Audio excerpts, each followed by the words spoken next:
So today's video comes courtesy of Evawigs. I was pleasantly surprised to see that they've changed their packaging. I've done a few reviews with this company and I absolutely love their wigs.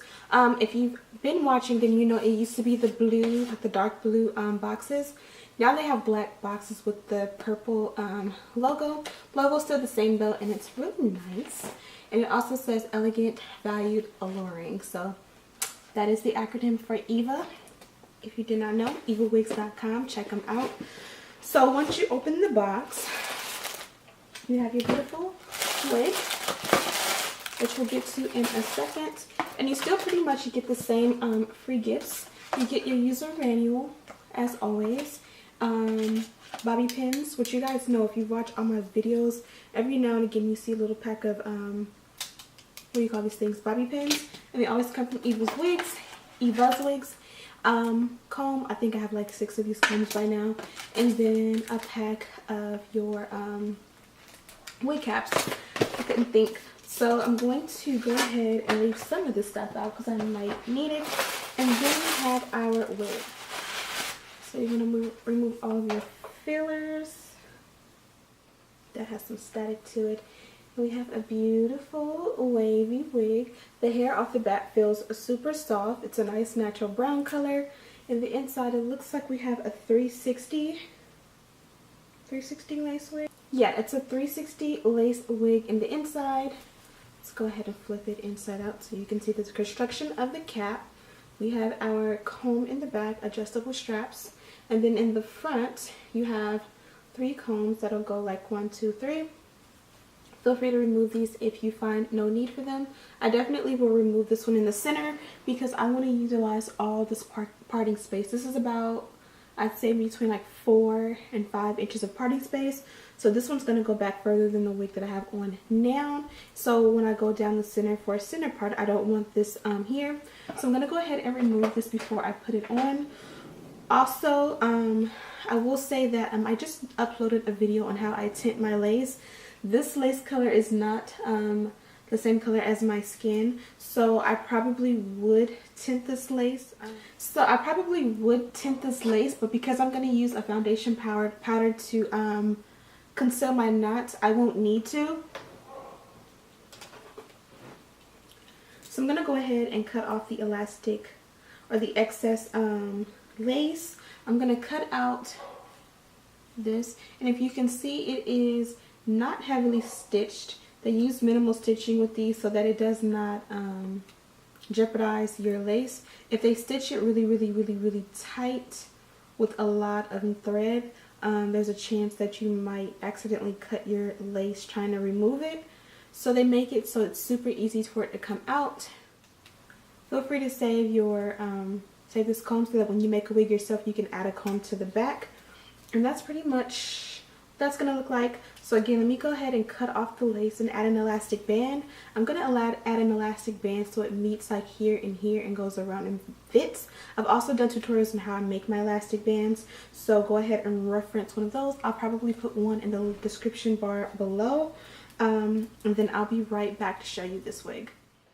So let's jump right into it. You know the drill. I'm gonna do speed up. Just gonna brush the hair in the direction that I want it to go. I'm gonna use some mousse to go ahead and lay everything down. I pretty much cannot live with mousse when it comes to laying down the crown of my units. Like, I went a week without it and I literally did not know what to do with my life. And I'm gonna just take my flat iron.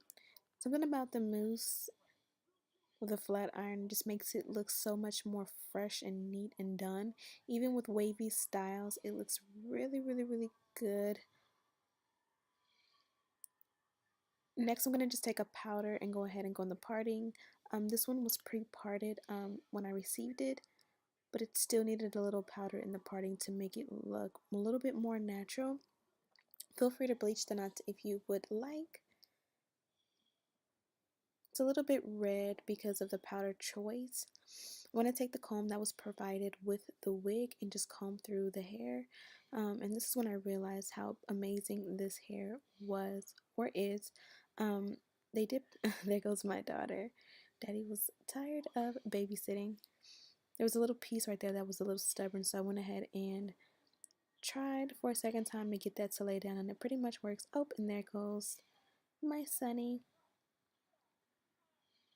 This is pretty much what the hair looks like. As I was saying when I was combing through it, there were no tangles or no shedding or any issues. It glided through like butter. I couldn't find my comb, so I just used the back of a brush to go ahead and separate the baby hair, and I pinned the rest back.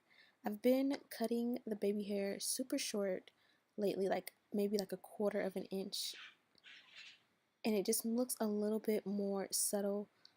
Sometimes I'll go a little bit longer, and you'll see that it kind of looks like a barcode. You know, just trial and error. You learn as you go.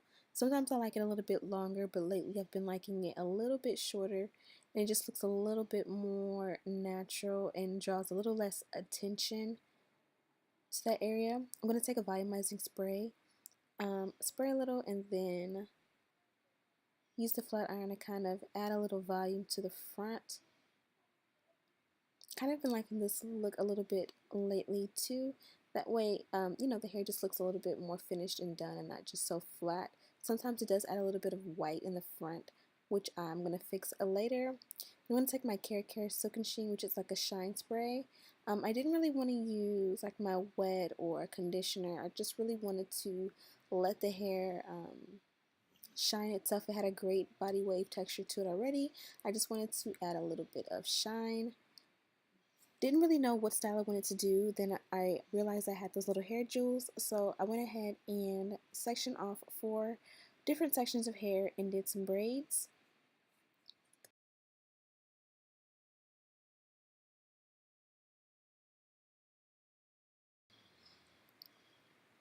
Very simple braids. I didn't really use any technique, just simple plaits as normal. Now these are the jewels. I got them from Amazon, and I do have them linked down below. They were very affordable and very easy to use. So I'm just going to go ahead and clip 3 onto each of the braids in the front. Oh, I had forgot to put elastics around the ends, so I'm just going to take rubber bands and place them at the ends. I'm also going to separate the hair, pull it apart with my fingers to make the braids appear a little bit more thicker than they are. And this is just going to add a little bit more of a dramatic effect to the hairstyle. And then I'm going to add 3 more jewels to the other braid. And that looks really cute as is. If you want to just do 2, you can either do bigger braids. You can just make the style your own, however you choose. But as you see here, I'm going to have to pull the braids apart to make them a little bit thicker. And then add 2 jewels in the back. Really, really, really cute. Now that the style is almost complete, I decided to add a little bit of water just to make the curls a little bit more defined. Now let's talk about this look. And this is a close-up of the texture of the hair. Super pretty. I decided to just go ahead with a simple, natural looking style. I picked these up from Amazon a while ago, and I always forget to use them. But they're just like a pack of these little hair clips. They clip on super easy. Like they look like you would be like, how would you put them on? But you just pull them open, and they open really, really, really easy. I'll show you right now. Like this is the silver one. I have silver and gold. And then on one side there's an opening like right there, and you literally just peel it open, and as you can see, it opened up, and then you clap it around your hair, and then you just squeeze it together and it closes back. So super simple and super easy to use. I got them off of Amazon. They were like, I don't know, this is probably like a 30 pack or maybe a 50 pack, I don't know, and they're less than $5. So I have those linked down below, but they look really, really cute on natural hair, and they give it a whole different style. So I just did 4 braids. I kind of loosened them up by pulling them apart. I secured them with black elastic bands, and then I just added my little jewels. You'll feel free to add more or less according to your liking. These will also look cute if you did like 2 French braids and you put these along the French braids. Really, really, really cute. This is the card that was with the wig, and this is their brand and the logo. On the back it says my name, which is really cool. This LW364. The color is natural black, and the length is 22 inches. Let me give you all the details on the hair so I don't miss anything. So the density on this wig is 130%, and that feels a little bit accurate. It's definitely full enough that it's not too thin, but it's not like big and bushy. It's very natural and good looking. It's a glueless cap, and the cap size is average. They did give me a coupon code. If you enter my name Ashley at checkout, you'll get 15% off. And I believe they also gave me another coupon code. So all the details will be in the description bar. You guys kind of seen in the as I was getting ready, or in the tutorial, that I kind of used the comb that they provided to go through the hair. There were no tangles, no shedding came out whatsoever. The hair is super soft. Also, it did come with a middle part like pre-parted already, so I don't feel like there was any need to really bleach the knots. I was planning on using my wand curler. I wasn't really in the mood for like wet hair, so I was going to use my wand curler and just kind of go through and add a few little curls to it to kind of make it pop a little bit and kind of make it multi-dimensional. But I did go ahead and add a little bit of shine spray to it, and I was like, oh my god, it doesn't need anything. Like, it doesn't need to be curled, it doesn't need any product, it just literally needed the shine spray. In the end, after I did add the jewels, I did add a little bit of H2O just to make the hair pop. Because of these, I just wanted to make sure it was a little bit more defined so that you can see the braids, and that worked out just fine. You really didn't need any product, so if you have just like a little bit of serum or something like that, that's all you need. And then the hair still feels soft and defined, and for the most part it's dry already. And yeah, that's pretty much it for this one. I hope that you guys like this quick little review slash tutorial. I'm definitely feeling this hairstyle. It's been super trendy all over Instagram and social media to have these little hair jewels in your hair, so it's really cool that I was able to try it out. You can even take these to the front and kind of like tie them in the back. But that's pretty much it. I hope you guys like this little quick get ready with me. All of the details are in the description bar on where you can find this hair. Don't forget my code Ashley at checkout for 15% off. Thank you guys so much for watching. Don't forget to like this video and share with your friends. Happy New Year, and I'll see you guys in the next one.